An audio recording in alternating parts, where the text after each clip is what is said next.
feeling a great love for organization and tidiness is one thing. Feeling a great love for the KonMari philosophy and way of life is another thing. Being really good at business and being good at the technical as well as the kind of accounting, scheduling, bookkeeping, all of those things that go along with having a business is another thing.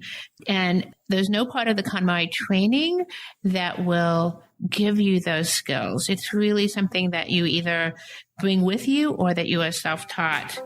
It's really a business. Welcome to Spark Joy, the podcast dedicated to celebrating the KonMari method and the transformative power of surrounding yourself with joy and letting go of all the rest. With your hosts and certified KonMari consultants, Kristyn Ivy and Karin Sochi. And now, here's the show. Today's episode of Spark Joy is dedicated to our listeners who've reached out to us with interest in becoming KonMari consultants. Kristyn and I were part of the second KonMari consultant training ever held in the United States, and we are consultants number 11 and 12, respectively. And we attended our consultant training back in August of 2016. As of the recording of this show, there are currently just over 100 certified consultants representing 14 different countries across the world. As we mentioned, Spark Joy listeners have asked us questions about the consultant life. For example, Luisa wrote, "Hello, I am so excited to find your podcast. I just started listening to it. I am curious about finding more about the KonMari consultant training. Could you share more info? I've just started my journey last year and am currently in paper category. I'm a little slow because I have two small kids, ages 2 and 4. Little Miss Tidy UK on Instagram also mentioned that she loves listening to us and is training to become a KonMari consultant in April. So good luck, Little Miss UK. If you are interested at all in becoming a certified KonMari consultant, this is the episode for you.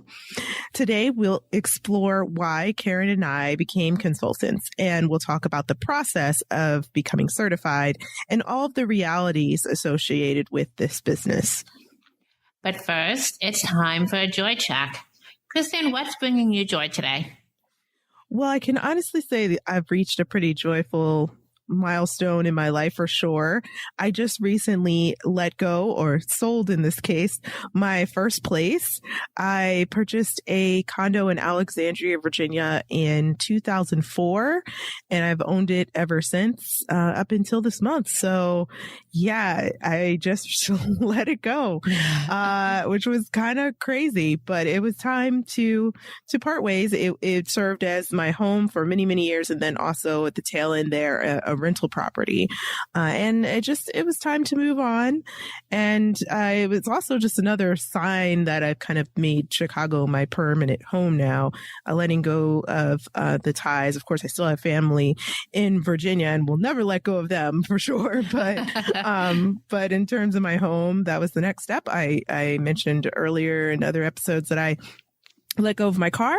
So I'm really focused on finances. So if anything isn't making me money, I let it go. So yeah, I'm just really happy to have come to that really intentional decision, felt really good about it, and made a little money. No, that's great. So you're a real estate maven now. Oh, I would definitely not use the word maven, but hey, I'm renting now. We'll see. Maybe one day I'll go back to owning, but the owning season of my life is definitely wrapped up for now. Very good. Well, congratulations on the sale. That's a big deal. Thanks. Karin, what about you? What's sparking joy? I have to say that springtime is, I think, tied with my second favorite time of year. My first favorite time of year is autumn, but I think spring is either tied or very close behind. I just am a sucker for all of the beautiful spring flowers that come up in the city. I grew up in the country, more or less, so I grew up with a lot of plants and flowers and spring and all that kind of stuff, but it's a lot different in the city. And I think because there's so much concrete and asphalt here that when the flowers do come up, they're even more noticeable. So, seeing a big bunch of daffodils around a tree in a park here, it just seems to have a bigger impact than it does in a lot of other places. And it just always feels to me like it's the sign of a new beginning and new possibilities and, all those things that go along with springtime. So I guess what's bringing me joy right now is just the time of year. Very cool. Yeah. I heard someone say that they think spring has disappeared for Chicago. We're just going to skip from winter to summer at this point. It snowed in April and it's just crazy. The weather, it's been really weird this season, but you've just recognize the beauty of spring and the joy. I'm very jealous, but hopefully I'll see some signs of spring soon. It'll get there. All right. So now that we've joy checked, let's begin with some background on how KonMari Consultants came to be. When the book, The Life-Changing Magic of Tidying Up, was released in 2014, Marie Kondo was training a team of consultants in Japan. As the book became a movement in many countries, the interest in KonMari led her to begin to think about expanding her brand and really focusing on her mission, which is organizing the world. So since that was her goal, she expanded to train consultants elsewhere, basing those trainings in the U.S. and also they've been taken abroad more recently to London and China. Before jumping too far into discussing KonMari Consultancy, we should probably mention that we are publishing this episode on April 17th, 2018. So any of the information we share today is subject to change as the program evolves. All right, Karin, let's get right into it. I'm sure our listeners are probably wondering the why behind us becoming KonMari Consultants. So let's start maybe with your story. What drew you to KonMari and why did you become a consultant? Well, that's a great question. And I think I get asked that question by almost every client. And it's really kind of, it's kind of a roundabout thing for me. I started my life in healthcare. I've mentioned before that I was a clinical psychotherapist for many years, and I was in healthcare finance. I have an MA in psychology, and then at some point I went and got my MBA. And so I was, kind of working in the corporate world for many years, and just at some point really wanted to do something different. I just could not envision that the beginning of my life and the end of my life would be spent doing the same type of thing in the same field. So, but I had no idea what that something was going to be. Then at some point, I think right after the book came to the States, I stumbled upon it. And for whatever reason, I decided to pick it up and read it. And to be honest, I'm not a huge book reader. So it was actually kind of unusual that I picked it up to begin with, but I just loved it. I just fell in love with the tone and the philosophy and just the whole general attitude that Marie had about just, everything in general. It wasn't just about the stuff. It was about, the whole lifestyle of KonMari, and just everything about her just seemed so genuine. As it turned out that I was at some point getting ready to move myself, and decided to do my KonMari actual practice at that time. And it was just an amazing change. It was an amazing transformation. And I was not a person that I would have said had tons of stuff, but I ended up literally getting rid of like a third to maybe even half of the stuff that I owned. And it was just a transformation in my life. Then at some point, Marie came and spoke at the Japan Center here in New York. I went to hear her, and then she came back at another time. And about this time, I began to hear something online about her thinking about training consultants in the States. So I went to see her, and at that point, they were actually beginning to introduce the idea. So I was on board from the very beginning. As soon as I heard that the trainings had been scheduled, I jumped in and got myself in the registered, and that was kind of it. So there I was. And I have to say that I do believe that my background has been extremely helpful. I certainly don't think that having any type of background, any particular background, is any more or less helpful as a KonMari consultant. I think that people from all different walks of life can bring things to KonMari. But for me in particular, I've just found that background was super helpful. I guess that's kind of it. So, Kristyn, what is your story? How did you get here? Well, I also have a bit of a roundabout story. It's interesting how KonMari kind of helped me connect a lot of different directions my life had already taken. When I found KonMari, first was introduced to the term, I was living in my parents' basement, insert cliche here, for a year. And I had moved out of that condo that I just mentioned and started to rent it to a nice young lady who was my tenant for a few years. And she, while she rented, I was at my parents' house just trying to get my life together, trying to figure out what my next major move was going to be while I continued on with my full-time job.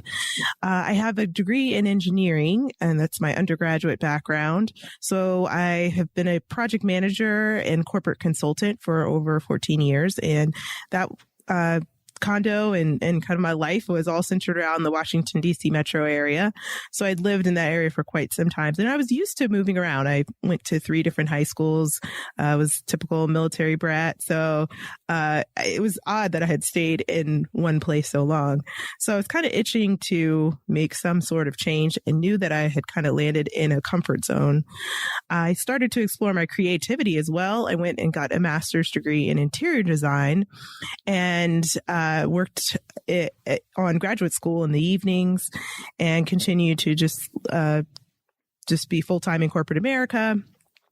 But I hadn't really made a leap into the industry of design. The recession occurred and designers were getting laid off like 40 people at a time. It was pretty bad. So I definitely kept my day job at that time and just volunteered in the industry for a while. So I still wasn't really realizing any goals that I had and was wondering kind of, what was next? Fundamentally, I understood about myself that I really need to be doing things that matter and make a real difference, like really tangibly. I would get really frustrated when I would work on a deliverable, and I just knew that it was just this report that would probably sit on someone's desk or this pamphlet that would probably just be, collect dust or sit on a shelf. And that just really frustrated me. So I felt like I had more to give. So like I said, I was kind of stuck, but I had a vision. I'm a visual person. I loved making vision boards well before KonMari. But I wasn't really realizing things on the board besides getting my little puppy at the time and maybe saving a little bit of money. But yeah, I still had a lot of goals that I wanted to achieve. And I had a general affinity for order. So I think that was one of the reasons why I read the blog about KonMari, because I just naturally like things that talk about organizing. And when I read the book, I was like, oh my gosh, this message, it's just everything about it. Like you said, Karin, it just resonated with me immediately. And I read the book tail end of December 2015. I think I even read it when I was on vacation in Jamaica at that time. My family took like a Caribbean Christmas kind of trip. And then when I came back to the States in January, I started tidying immediately. I worked through clothing and it immediately gave me some signs that something might not be right. Although I'm a regular purger, as I've mentioned, I used to be, every year I'd purge things and really would feel organized just because I purged things every year. I never took a look at why I had so many things to purge. And that's what working through the clothing category really showed me. I had about $300 worth of clothes that still were brand new with tags. And I was able to return those clothes and get a bag that I now use every day. But immediately was like, okay, this is a problem. So I realized that I might be coping with using clutter to cope, basically. And that was the first lesson I learned. Then I moved on to I moved on to books. And when I processed books, I found a book called The Ultimate Guide to Professional Organizing. And it had collected dust for like 10 years. I never had read it. Wow. But when I got rid of all the noise and that book kind of stood out, I started connecting all the dots in my mind. I have this design degree. I'm very creative, but I'm also very process oriented and strategic. And, I had this at one time thought that I could be an organizer because everyone had always told me in the space of work and personal life that I was organized. I think it just all clicked. And so I started searching on my phone, KonMari Consultant. I just was like, she has to probably have consultants. I just really was guessing. And I came across an article about the 100 consultants that she had at the time in Japan. And that was exactly on February 7th, 2016 at 10:57 p.m. I text my friend and I said, if KonMari comes to US, I'm there. So that was definitely the moment that literally to the date and time that I decided I wanted to be a consultant. And everything after that was pretty fast paced and quick. Over the next 6 months, I had Everything Goes yard sale. Anything that didn't spark joy left my life before I moved to Chicago. So then after I moved to Chicago, I met Marie Kondo, participated in the training, completed the practice hours. I immediately met new friends in Chicago and attracted many social and business partners. And I believe it was because I was just open to that. I had no clutter holding me back for sure. And the fact that I truly practiced KonMari to the best of my ability, I put a lot of positive energy out into my space in my world. And I was being a lot more intentional about the decisions I was making. So I launched my business and, none of this would have happened if I hadn't been willing to confront what was going on in my home and question what the clutter in my life represented, and really took multiple leaps of faith, stepping out of my comfort zone. And I'm still doing that to this date, like letting go of my car, letting go of my condo and things just to make space to grow in a new direction. I really like what you said about the leap of faith. Sometimes I look back and I think, I can't believe I actually did that. Yeah. And I mean, it's kind of amazing how sometimes there's just something that feels so compelling. You just don't see any other way except to just go for it, And so I agree. I think for when you find something that is really kind of almost your destiny, it's almost impossible to avoid kind of taking those leaps, but I do think that that's a very common thing, especially for people who are in business for themselves. It's really, it's a risky thing to do, and it can be very scary. And there's a whole lot of unknowns, especially when it comes to something like KonMari for us in particular, because we were kind of the pioneers of the whole thing. And so we really didn't know what to expect, but there we were. For sure. And I had a close friend who always used to say, oh, you would be great entrepreneur. And I used to be like, no way. Like, that's so scary to me. I was so scared, but it was interesting how the passion grew, and the fact that I was very sure that I had chosen the right thing to do, that totally just trumped any fear that I had about entrepreneurship. And I had held these fears for years. There was various other directions I tried to go in just my volunteer life when it came to the design industry. And I was dabbling in blogging and media and things like that, just in the off hours. And I never took the full leap. But when it came to KonMari, I went ahead and committed for sure. Yeah, I think there is a lot of value in these stories that we have, right, Karin? We get to ask these all the time, and every consultant that we know in our network of consultants has these stories to share.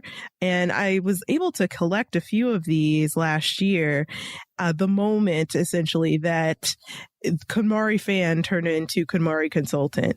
And I've compiled 12 of these stories on For the Love of Tidy blog. So I will definitely link those in the show notes so you guys can read and maybe relate to some of the stories. They're all very different, and it's very interesting to read about how each person made the decision uniquely on how to really bring KonMari from just something they read about to their full-time profession.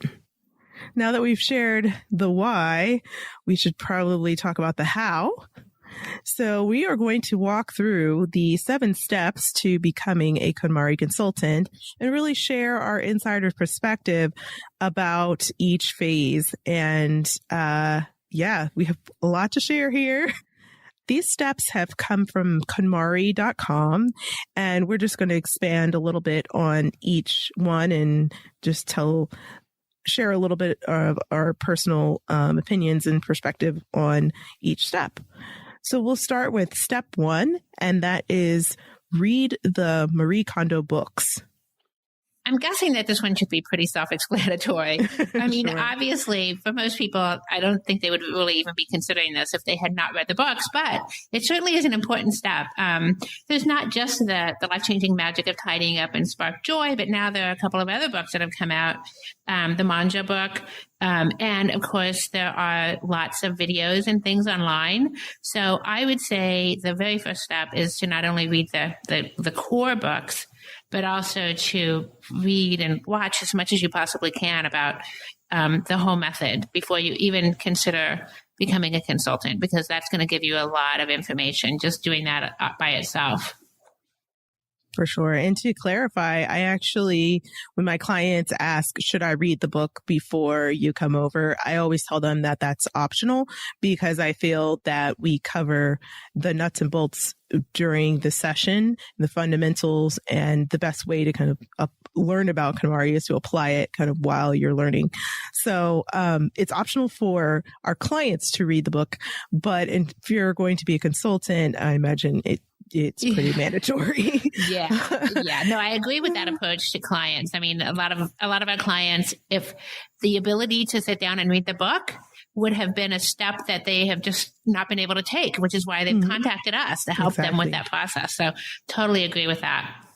And just to clarify, the second book, Spark Joy, is a separate book. And I always like to make sure this is clear, because the life-changing magic of tidying up is the most famous and the original and the bestseller.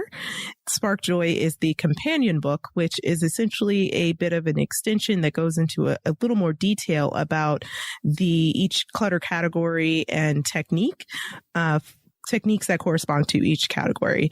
So I've heard it being called like the encyclopedia or the like reference for KonMari, because it's written more like a reference book.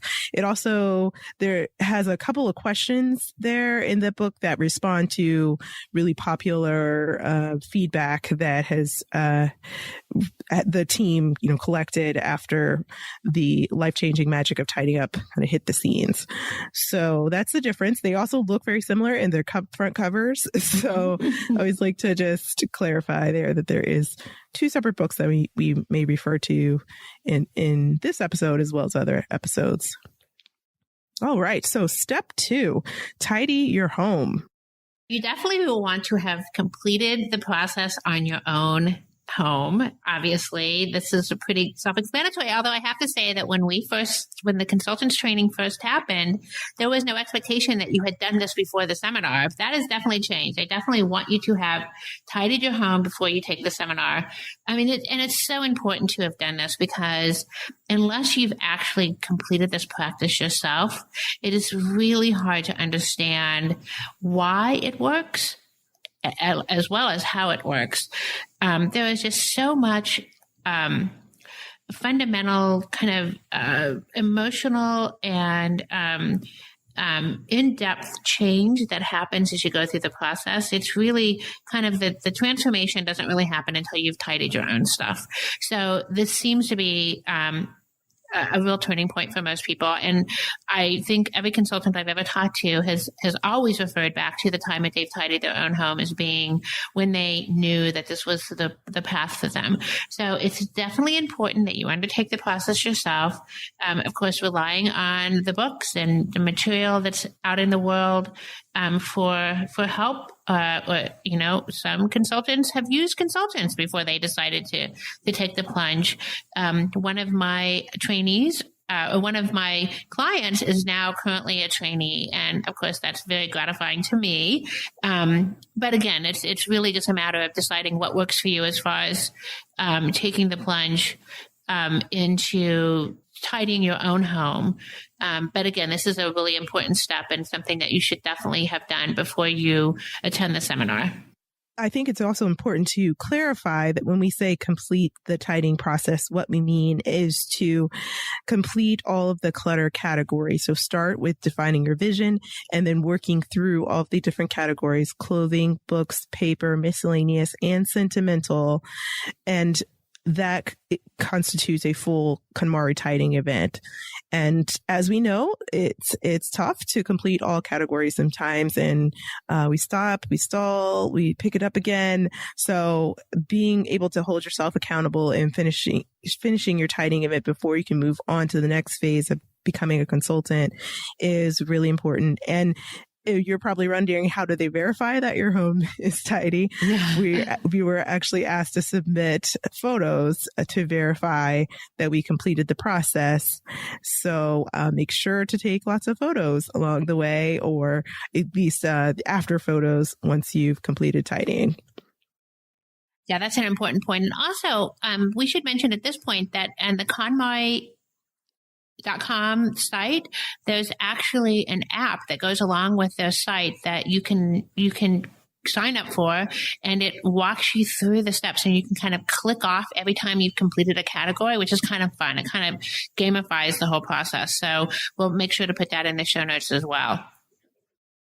Perfect. Moving on, we've got step 3, which is attend a seminar. This, of course, is kind of the keystone to the entire certification process. It's definitely an investment, so keep that in mind. Also, this is the point where you're really kind of putting your money where your mouth is, or where your heart is. I guess it was probably a better way to put it. Where the joy is. Where the joy is, exactly. At the time of this podcast, the early bird registration was $1,700. And again, this is in April of 2018, so it could change, and it probably will change, but that's what it is at this point. It's generally, the seminar itself is generally 3 long days, a Friday, Saturday, and a Sunday, and there's a lot of information covered. It's a lot of fun. You get to meet a lot of amazing people, but it is definitely a very involved process. You will be taking a lot of notes. You'll be listening to a lot of speakers. But the good thing is that the energy is just super positive, and there's just a lot of motivation. It's very easy to get caught up in the enthusiasm, and you really begin to see kind of how KonMari has impacted the lives of other people, which is really an exciting and great event. Yeah, something really magical happens when you get any group of people together who are just there for a common cause. But when all of them are sparking joy, it's even more magical. And everyone at these seminars are just super passionate about tidying and just living their best life. So I remember thinking, wow, I just left a women empowerment conference, and I can say that because I think there was only one gentleman who was in the group with us, Karin, in the training. In our training, there was one. I think every group has had maybe 1 or 2. Yeah. But not a lot, which is one of the things that we hope changes. Definitely. Yeah. So it was definitely majority women. So I did feel like very empowered, on that front, and didn't walk into this expecting that at all. Right. And the majority of the seminar is made up of presentations that the KonMari media team presents, as well as some of the certified consultants. So some of the certified consultants who have gone through the training and are established in the profession will also do some of the presentations. There's also quite a bit of group work and some real hands-on learning. So although you do a lot of listening and note-taking and all that kind of stuff, you definitely get an opportunity to do some practice work and get involved in some really great group discussions. Yes, and the material discussed definitely extends beyond the Marie Kondo books. So it's not kind of a rehashing of what's in the book. It's more focused on applying the philosophy in different client situations and focusing on how best to serve clients and how to listen to them and how to adopt to what's going on and apply this method to a lot of different unique situations. So it's all about application, not necessarily rehashing what's in the book. Although, of course, some fundamentals are definitely referenced. And at the time of this recording, the seminars are led by the director of the Japanese Association of KonMari Consultants. So a majority of the presentation is in Japanese with a translator assisting. As the number of consultants who are certified in various locations starts to increase, we're often asked to share our thoughts and experiences as KonMari alumni. So both Karin and myself, we have had the opportunity to speak before trainees in Chicago and New York. I even had the opportunity to host an incoming training class, Welcome to Chicago kind of meetup event, which happened the day before training, just a kind of a event for folks to just relax and get to know each other before they dove into 3 days of training. So that was really, really fun. And yeah, we continue just to network with the incoming consultants and our alumni friends from there. Yeah, Kristyn kind of set the pace for having an event before the actual seminar, and now KonMari has started doing that because it was such a great idea. And I think in most of the seminars now, they do have some little event that happens the evening before the training. But of course, that's always going to be, subject to the location and all kinds of things like that. But they definitely are moving into trying to make it a even more robust experience for people. And of course, the big question that everyone always asks is, do you get to meet Marie Kondo? And the answer is yes. She usually, at least in our experience, presents on the first and last day of the seminar. And she's everything you could imagine in person. And you even usually, at least in our experience, get to take a photo with her, which is great because you can put that on your websites then when you get those built out. Yes, she definitely exudes joy and is super cool every time we get to meet her in person. All right. Step 4, join the community. Community in this case really starts at training. Relationships that you'll develop there will kind of last a lifetime, honestly. I mean, this podcast itself is really an offshoot of Karin and I meeting over the training. So yeah, it's just really cool. We are a tight-knit group for sure. And KonMari has really done a great job at building out some community support, primarily on Facebook. There is a group that's just for trainees. And then there's another group that you get invited to when you become a certified consultant. They're great. A lot of the folks are really involved and very active in answering questions and giving feedback, and really helping people kind of overcome issues and obstacles as they come up as you begin to practice as a KonMari consultant. Yeah, I actually had a question. Someone emailed me about how they were in a remote location and they were worried that if they went through the KonMari training, they wouldn't be able to stay connected to the practice.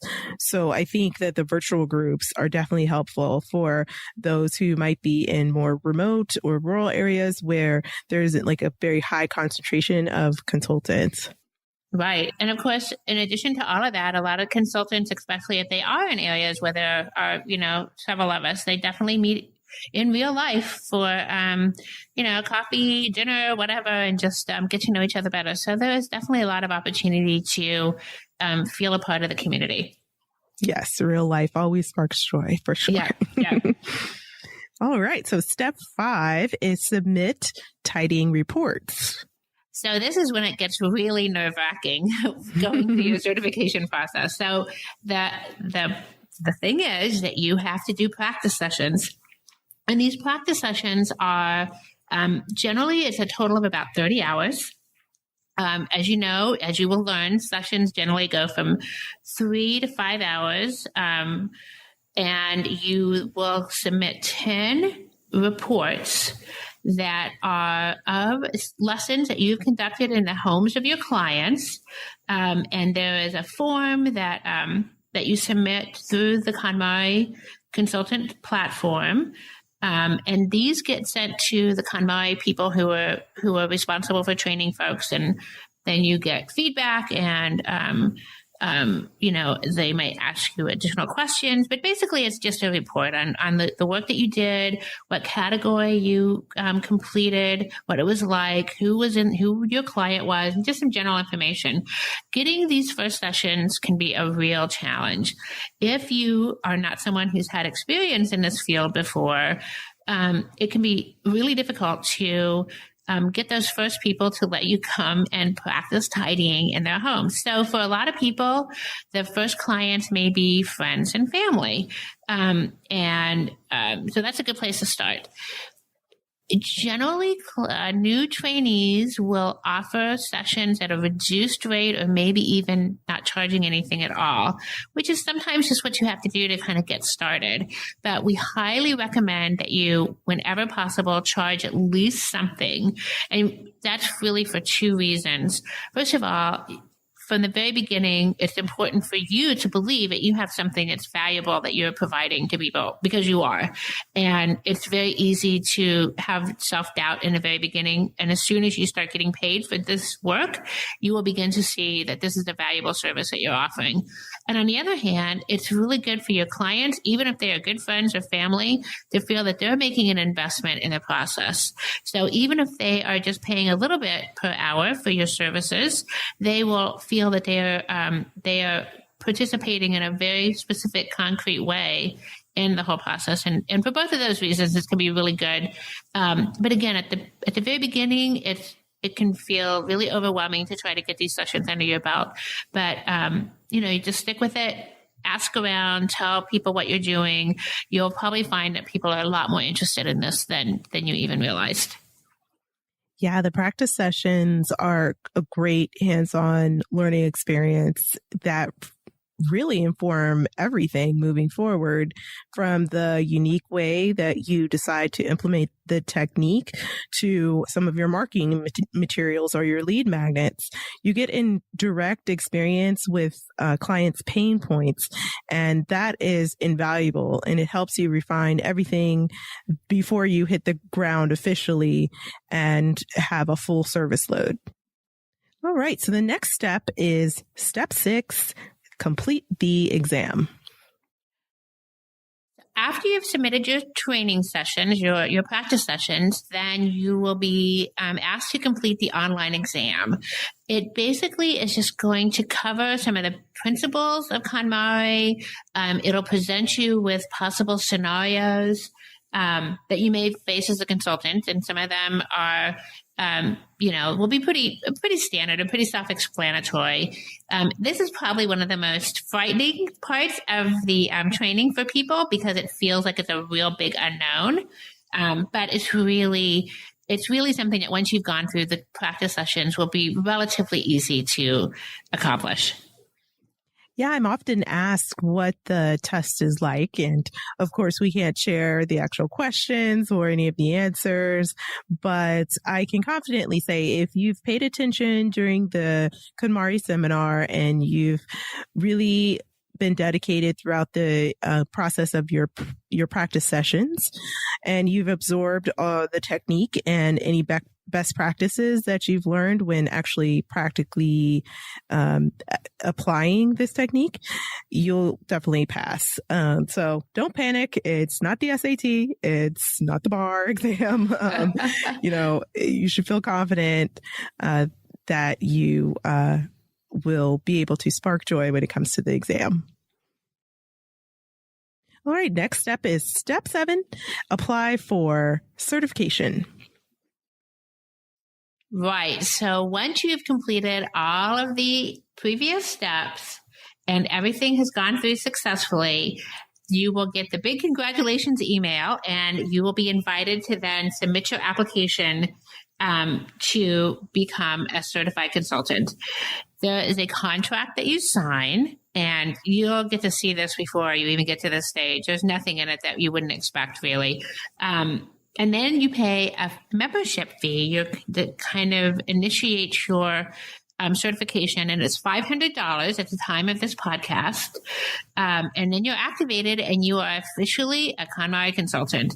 Now, the other thing to keep in mind is that this $500 is an annual fee. So every year, this will be an annual, basically a dues, a fee that you'll pay. It's a professional fee that you pay to keep your certification current. Yes. And with that fee comes the right to call yourself a certified KonMari consultant. And you will also be able to use the badges as well that come along with the various levels of consultancy that are associated with the number of hours that you've put towards actual tidying after the practice sessions. And you'll have access to the Facebook communities, as mentioned, as well as the opportunity to be promoted via the KonMari newsletter to the larger KonMari fan base. And you will also, your profile and your information will also live on the KonMari.com website as well under consultants. There's few things as exciting as the day that your profile shows up on the KonMari Consultant, certified KonMari Consultant website. That's it's true. A very big day. Yep. And because you've reached the end of the road, and we've reached the end of the steps, and hopefully we have covered these comprehensively enough that you understand what it takes to really get from just being a fan and a reader to the part where you are actually certified as a KonMari consultant. Now that we've addressed the process, we'd like to also just share the realities of the job, what it's truly like to be a consultant. And along with all of the great things that being a consultant will bring your way, there are also some things to keep in mind that maybe you hadn't thought of when you have this vision of organizing the world. And some of these things include the fact that in this job, you will be in people's homes, and you will learn quickly that everyone lives differently. And in many cases, you will come into contact with people who live in a way that is much different than anything you've experienced before, which is, to me, one of the most exciting things about this. But you will also find yourself sometimes in really tight spaces. You might find yourself in attics and basements and rooms that are difficult to maneuver because of excess clutter or what have you. But there will definitely be different. And I always say that I never know what to expect when that door opens. Even if I've spoken to a client beforehand extensively, when that door opens, it's always something different than I expected. But that's part of the excitement of the job. Yeah, for sure. All of my clients have mentioned that they are nervous before I arrive. And I think as consultants, I'm not sure about you, Karen, but I also have a bit of nervousness. Yeah. And it's not because I'm in doubt that I can't help them, but it's more like I'm just walking into a new situation. So it's more of like nervous anxiety, I'd say, that is kind of part of just doing something that's, new. So yeah, so it's quite normal for both the client and even the consultant to feel a little bit of butterflies. Yeah, it's once you get past those first couple of minutes though, and you've said hello and you've kind of just broken the ice a little bit, it's much easier. And I think it's really important to remember that your client will be far more nervous about this than you are. So again, it's just something that's kind of an exciting part of the job, is that you never really know exactly what to expect. The other thing that's really important about this job is that this is a very client-centered profession. So you will be working with clients from all backgrounds and all walks of life who have come from many different experiences, and managing clients can be very unpredictable. We all have stories about things that have occurred that were either, amusing or a little intimidating or a little, wow, that was really crazy. For the most part, though, you'll find that your clients are absolutely amazing and lovely. But there's always some unpredictability about the whole situation. Yes. And the beautiful thing is that the KonMari bunch is well equipped to handle this unpredictability. We come with a ton of different skill sets. I remember just at the training, I met a doula, a lawyer, a nurse, a stay-at-home mom. So yeah. We come with all kinds of different experiences. As mentioned, I have a background in engineering and design, and I pull from both of those disciplines to help my clients in the most holistic way as possible. And as Karin mentioned, she brings therapy into her session. And I think that's really cool. We're not all starting as professional organizers. There's definitely some professional organizers, when I say that in the traditional sense, who come in and expand their services by becoming a certified KonMari consultant. So you have some with those backgrounds as well, but not all of us have taken that track. We've come to KonMari from many, many different directions. And I think that's what makes our bunch, so cool.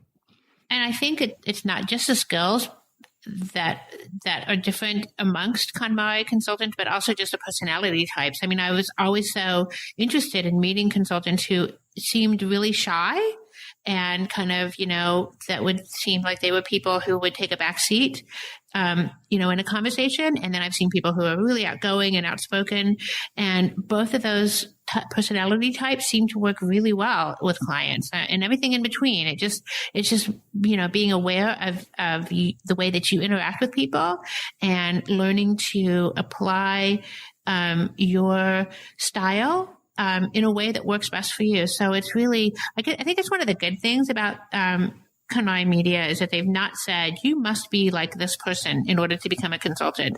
They've really left the door open for a lot of different backgrounds and personalities and everything, which I think is one of the reasons that it's such a great community. For sure. And as mentioned, you're going to be weaving through some tight spaces. And I think both the client and the consultant too, so sometimes we underestimate really the physicality of this operation. Not only are you on your feet for 3 to 5 hours at a time, you're lifting or kind of doing the same motion over and over again when you're picking up clothing and drawing from boxes that are high on the shelf. This is quite a physical process. And it also gets very emotional as well when you are helping a client really move through and let go of some ideas, some ways of thinking, some trauma that may have they've experienced in their life, or a certain season of their life they are moving on from, or a profession. There's many, many things that come up during a session. So it's important to note that in this service, you're going to interact in that way when it comes to the business of tidying. All right. So speaking of the business of tidying, we should definitely talk about the business aspects associated with being an independent contractor. So each KonMari consultant is a independent entity or contractor or consultant. We are not an MLM or a franchise, so this is not a pyramid scheme of any kind for sure. We are getting not a dime of money from anyone signing up to be a consultant. Everyone is independent, which allows us to kind of take KonMari on in our own unique ways. Of course, there's various guidelines that come from KonMari in terms of how we should, or what we should call ourselves, or how we should conduct ourselves within media situations and things like that. There's general guidelines. For the most part, we are responsible for everything legally as well as administratively for our business as independent LLCs. Which I think is one of the really important things about making sure that this is the right business for you is, feeling a great love for organization and tidiness is one thing. Feeling a great love for the KonMari philosophy and way of life is another thing. Being really good at business and being good at the technical as well as the kind of accounting, scheduling, bookkeeping, all of those things that go along with having a business is another thing. And there's no part of the KonMari training that will give you those skills. It's really something that you either bring with you or that you are self-taught. It's really a business, and there are a lot of things that you will do that you will not get paid for as part of, especially in the early parts of your business when you're setting up your website and kind of coming up with your branding and your business model and all those things that are really a part of getting started. So there's a lot of things to consider, and it's probably one of the most important considerations. Is this something that you feel committed to take on? Yeah. And in my corporate life, I'm kind of trained to think strategically and to identify white spaces to the point where I probably do it without even thinking or understanding that I'm doing it. And that is what happened when I left the training. I felt like there was a big gap when it came to things that support the business aspect of KonMari. And as much as I love KonMari, if I didn't feel like I could create a sustainable business around it, then I would have just had to let go, I guess, of the idea and probably wouldn't have invested in training. So it's important to consider this business aspect. After I left San Francisco, where the training was, on the way back to Chicago, I just hit the ground running in terms of developing For the Love of Tidy. And I surrounded myself with tons of information from popular bloggers or people in the entrepreneurship space, mentors who just I was attracting at the time. It was like this advice and this great wisdom was just really flowing to me with great ease. And so I combined my experience with just synthesizing information and creating it or kind of molding it into a strategic plan to create some custom resources for my clients and administrative forms as well that just make things go smooth, like work agreements and intake forms, things like that. So I was so excited about these tools that I thought to myself, wow, it'd be great if I had just had these tools as soon as I landed in Chicago, that I didn't have to kind of spin my wheels a little bit and seek the information out. And so to give back to the community, I started the Tidy Mastermind. And the mission of the Tidy Mastermind is to foster and serve a community of emerging tidying entrepreneurs with actionable tools and accountability that drives the thriving business envisioned in their ideal lifestyle. And these tools are basically everything I wish I had the minute I started to work on my business after training. I will continue to offer Tidy Mastermind to anyone who's cycling through the seminars. And I also wrote an open letter to consultants sharing tips that I wish I heard the day I started training. And I also leave my door open to speak to anyone considering that they want to become a KonMari consultant. And we can have a quick chat. If you go to fortheloveoftidy.com, you can click on services and then Joy Call, which allows you to just make an appointment. And I'm happy to, talk tidy anytime, especially with those really interested in moving in this direction with their career. It's also really cool to see that KMI, the KonMari Media Inc., which is KonMari's organization, they have now developed some more supportive tools around business development over time in response to the feedback from all the different classes cycling through for more information on business and strategy and marketing and the development side of being a consultant.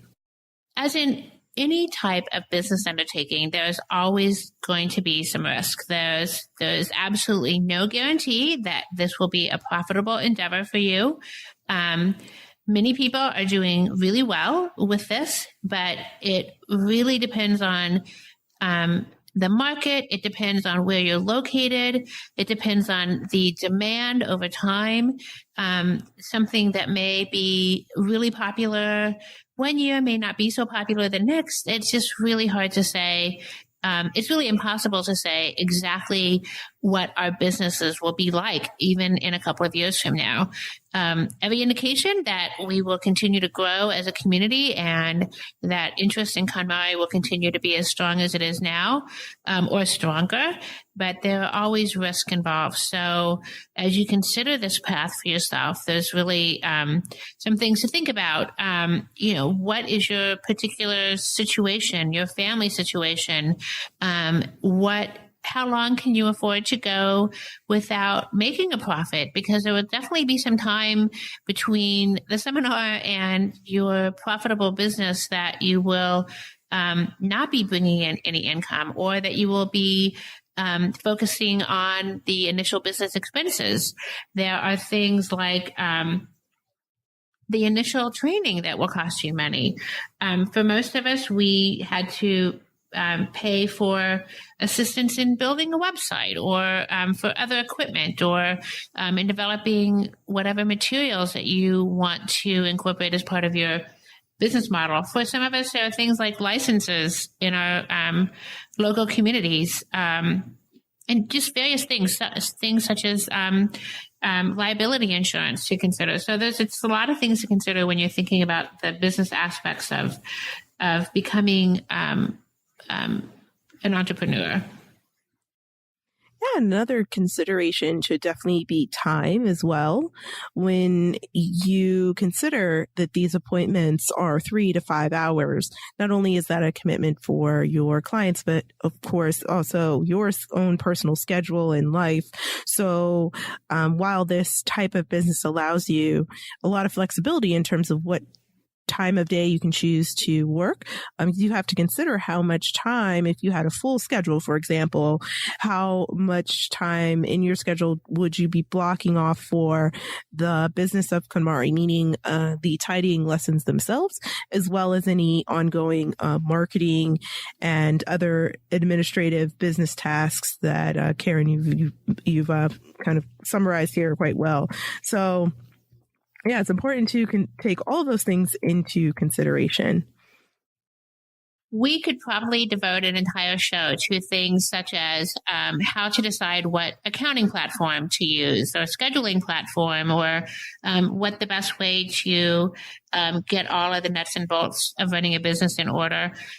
We've covered some of them, but there's just so much to it that we would definitely consider that to be a topic in and of itself. And maybe we'll do that at some point. Yeah, I was going to say, if any of our listeners out there are interested in hearing more about the administrative side of consulting, or any other points that we touched on today that you'd like us to dive a little bit deeper into, please let us know for sure by visiting sparkjoypodcast.com and leaving us an email or sending us a message via Instagram or Twitter. To wrap up here, we love what we do. Wading through America's clutter to uncover the joy can be a tough job sometimes, but the end result and the immediate impact we see on our clients, that just is super rewarding. If you are a KonMari fan looking for a job that is hands-on and service-based and helps others grow and change their lives, definitely consider becoming a KonMari consultant. Make that choice wisely and ultimately lean towards what sparks the ultimate joy. So now we want to hear from you. Tell us your burning tidying questions or share stories about how KonMari has impacted your life. You can find us at sparkjoypodcast.com and click Ask Spark Joy to leave a question or comment for a chance to be featured on next week's show. While you're there, sign up to join our Spark Joy podcast community and get notified when each episode airs. You can also join the Spark Joy podcast community on Facebook, Instagram, and Twitter at the handle @SparkJoyPodcast. Thanks for tuning in, and we hope your day sparks joy.